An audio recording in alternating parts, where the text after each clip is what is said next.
সিনেমাটা রিলিজের 2 সপ্তাহ আগে আসছে পুষ্পা 2। সিনেমাটা রিলিজের 5 থেকে 6 দিন পরে আসছে বেবি জন।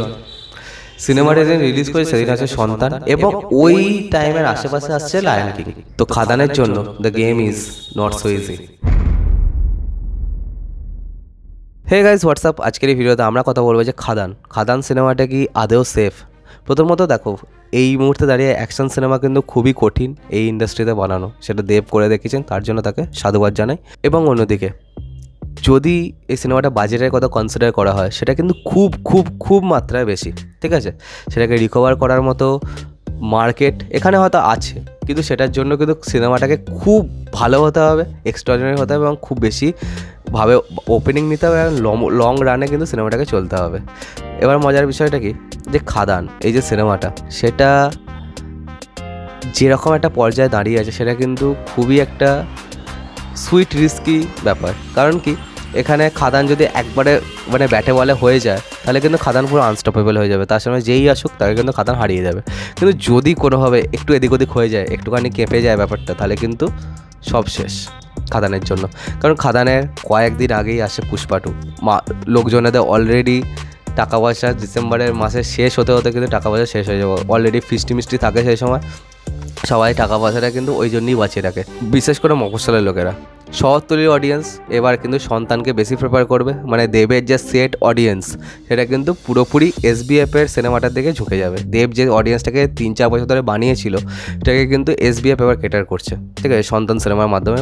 তো সন্তান পুরোপুরি একটা স্পিড ব্রেকার এই সিনেমাটার জন্য। অন্যদিকে আছে লায়ন কিং। ফ্যামিলি অডিয়েন্স যারা বাচ্চা এবং তার সাথে বাবা মা, লায়ন কিংয়ের দিকে ঝুঁকে যাবে। এবং যারা প্লেক্সের মধ্যে যারা মাস সিনেমা দেখতে পছন্দ করে, তারা কিন্তু বেবিজনের দিকেও কিন্তু যেতে পারে, যদি বেবিজন খুব ভালো হয়।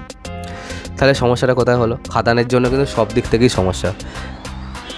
পজিটিভ দিক কি, যে রাজা রাজা গানটা আমার পার্সোনালি অতখানি ভালো না লাগলেও লোকজন কিন্তু বেশ পছন্দ করছে।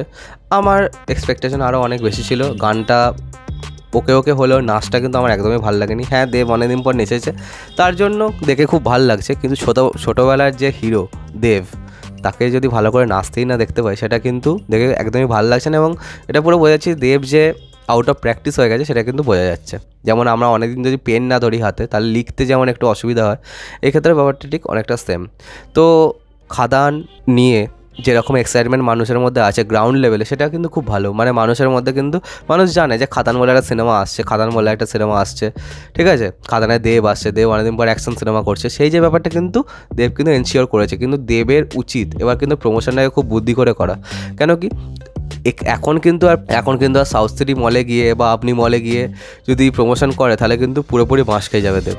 তার উচিত বিভিন্ন জায়গায়, মানে একদম পশ্চিমবঙ্গের মানে ইন্টিরিয়ারে গিয়ে প্রমোশন করা, তাকে কিন্তু দেখানো লোকজনকে যে দেখো আমি আসছি, হ্যাঁ, পুরনো অবতারে তোমাদের প্রিয় দেব হয়েই আমি আসছি, আমি আর তোমাদের সেই শহুরে দেব আর নেই, তোমাদের গ্রাম বাংলা, তোমাদের পাশের বাড়ি বয় নেক্সট ডোর অবতারে আসছি, অ্যাকশন করছি আমি।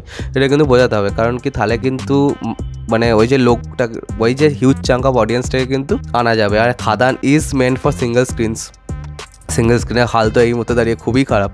তবে সিঙ্গেল স্ক্রিনে যদি একবার ব্যাটে বলে হয়ে যায়, তাহলে আই থিঙ্ক খাদান কিন্তু খুব ভালোভাবে চলতে পারে। কারণ কি, ওই টাইপের সিনেমা দেখার একটা মানে অডিয়েন্স কিন্তু আছে, ওরকম সিনেমা দেখার অডিয়েন্স কিন্তু গ্রাম বাংলায় রীতিমতো আছে, এবং তাদেরকে কিন্তু আইডেন্টিফাই করে বিভিন্ন হটস্পটগুলোকে চুজ করে তাকে কিন্তু দেবকে কিন্তু প্রমোশন করতে হবে। একবার শেওড়াফুলি উদাহরণে আসুক, হ্যাঁ, বিভিন্ন জায়গাতে যেখানে বাংলা সিনেমা চলে, বাংলা অডিয়েন্স আছে, যেখানে দেবের সিনেমার মোটামুটি একটা অডিয়েন্স হয়েছে, সেই সমস্ত জায়গায় কিন্তু তার যাওয়া উচিত। এবং টনিকের সময় যেরকম প্রমোশন স্ট্র্যাটেজি দেব নিয়েছিল, যে জি বাংলায় বারবার করে এসে দেখানো তার ট্রেলারটাকে, এটাকে, এবং টিম দুবার করে আসছে সিনেমাটাকে প্রমোট করতে, সেই যে জিনিসটা যেটা টনিক, প্রজাপতি এবং কয়েকদিন আগে প্রধানের জন্য নিয়েছিল দেব, তো সেইটা এবারে মেবি চলবে না।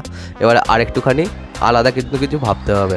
প্রমোশন ইনোভেটিভ না এফেক্টিভ, সেটার দিকে কিন্তু নজর দিতে হবে। কারণ কি, ইনোভেটিভ হলে লোকে খুবই জয়কার করবে, কিন্তু তাদের কাজের কাজ কিন্তু খুব বেশি টাইমে হয় না। কারণ কি, ইনোভেটিভ প্রমোশন স্টাইল কিন্তু দেব কাছের মানুষ সিনেমাতে খুব ভালোভাবে করেছিলেন, যেখানে দেব নিজে ডার্ক কমেডি করছেন, স্ট্যান্ড আপ কমেডি করছেন, যেটা দেখে খুবই হাসি পাচ্ছিল, কিন্তু সেটা কিন্তু একবারের জন্য এফেক্টিভ হয়নি।